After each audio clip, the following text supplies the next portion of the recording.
Hello, everyone. I am Vi, or Vi, as some of you might know me. I work here at Handwritten.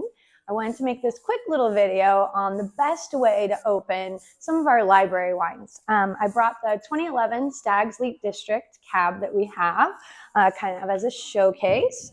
Obviously, I've already taken the foil off, but just as a reminder, you're going to want to start by taking the foil off with your regular wine key.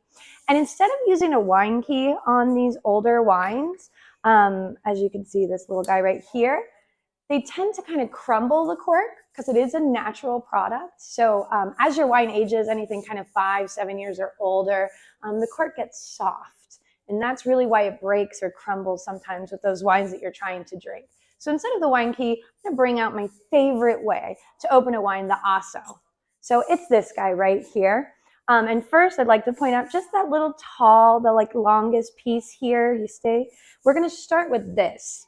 Now we're going to rock and roll, and that's really the key to it. So I'm going to show you from here. Super easy. You just take that long piece in, you put it right between the cork right there and the lip of the bottle, and then you take your shorter piece. And this is where the rock and roll comes in. We're just going to rock it in gently. You don't need to use any muscle power necessarily.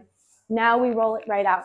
So, and the best part about this, obviously, is one, you don't end up with cork in your wine, so that's also cool. But really, you get to keep the cork. So right there, you can see perfectly intact cork. You can keep this for a memento if you like. Perfectly open. The other great thing about this, any cork, if it's a bottle of wine, it doesn't just have to be an older one. The asso right here is really the way to go. So thank you for watching this video. I hope to see you in the tasting room.